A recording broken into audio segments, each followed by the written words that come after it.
Hi everyone, I am Violet and today we're going to be talking about disability in history, and we'll also be doing some sewing. At the moment I am currently doing the finishing touches on a playsuit that I made for my sister who has just come out of surgery. So I will be finishing that by hand and you guys can sew along with me and learn something. So we're going to be starting today with some work on archaeology that started. There are bones about 15,000 years old that have been found which have broken femurs, which proves, unlike how some people think of survival of the fittest and that older hunter-gatherer humans would have just abandoned disabled people, that in fact people were much more willing back then to take the time and the energy and the extra food necessary to carry and care for somebody who was unable to hunt and work for themselves.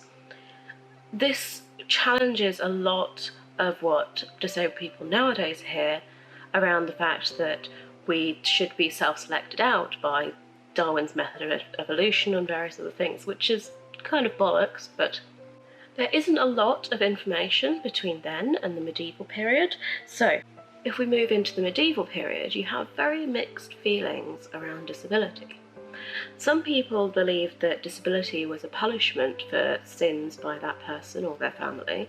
However, others believed that disability meant that that person was close to God, because they believed that people who were disabled were going through purgatory while they were on earth, which meant that they would then be able to go into heaven. Obviously, we're just talking about medieval England and disabled people there. I don't have a ton of knowledge or research on other areas, so I don't feel qualified to talk about that, but I think that those attitudes are interesting, especially considering how people act around disability today. Most people who are disabled worked and lived within their communities. There weren't state provisions for them. In fact, depending on how far back into the medieval period you go, England had only relatively recently unified, and so everything from land to divisions among communities was still a massive issue, along with the feudal system, which didn't really provide a ton of resources for those who needed care. However, the church had come into England several hundred years before, and there were churches and monasteries and convents set up where often sick and disabled people without family who could care for them would be cared for in those areas. Otherwise, most of us, if we couldn't work on our own, whether that be in weaving or sewing or any other things that didn't require physical strength and ability to be able to do, we would often end up begging on the streets.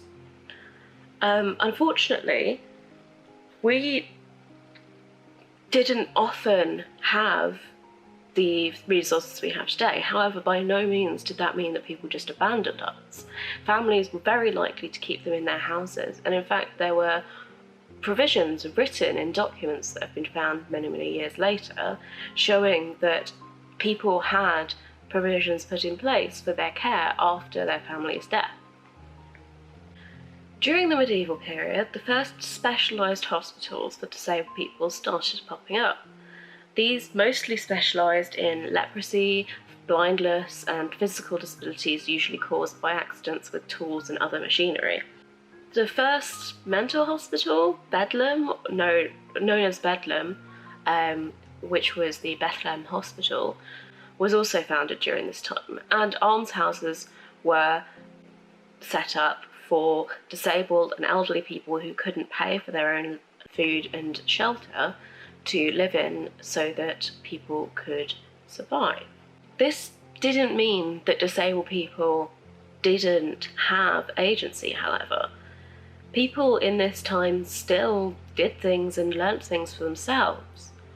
We see records of a group of people in a leper house, so people with leprosy, in 1297 mutinying against the abbot of that leper house who had been stealing from them. People with disabilities were just as autonomous and self-sustaining as they are today, just with fewer resources. We have records of people going on pilgrimages and working and doing all sorts, regardless of whether or not they were disabled. The idea that we didn't exist within this period is kind of a misnomer. In fact, there were a lot of illnesses then that would have resulted in disability that we now have vaccines or treatments for today. And so in a lot of ways, disability from those sources was much more prevalent than it is now.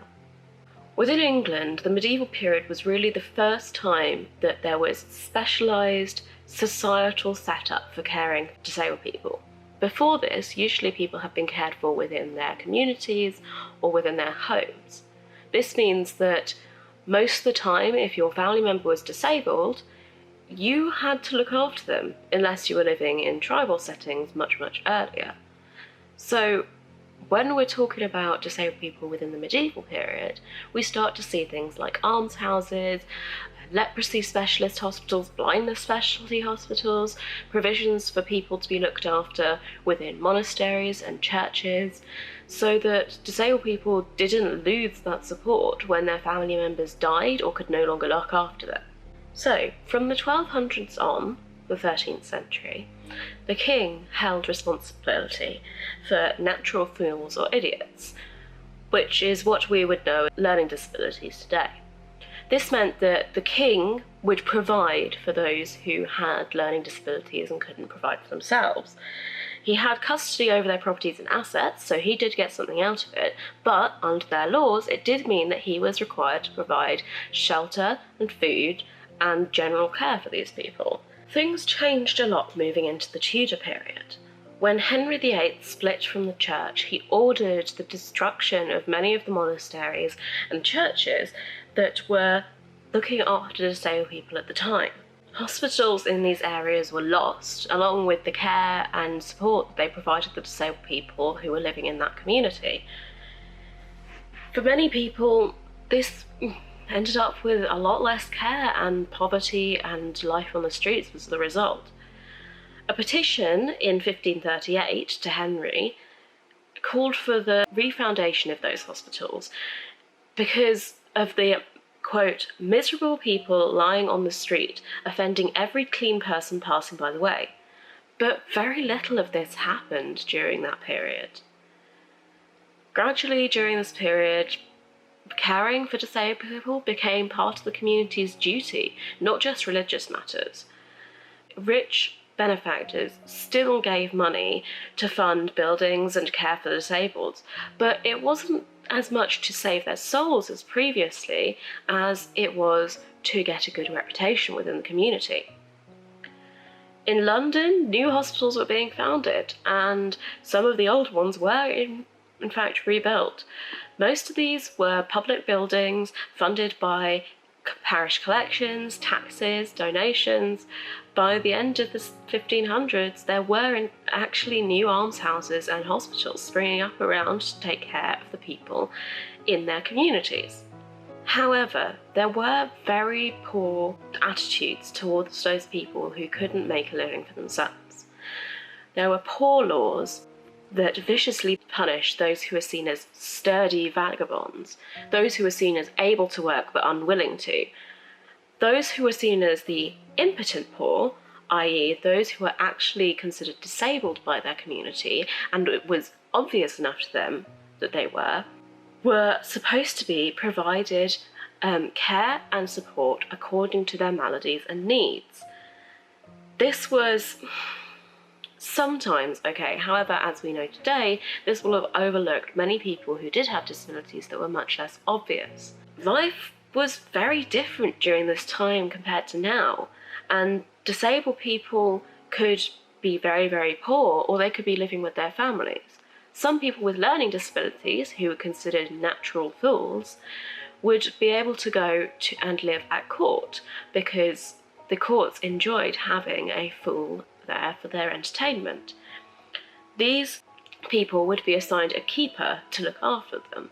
They were seen as a source of wisdom and humour, and provided a welcome contrast to the intrigue in the courts at the time.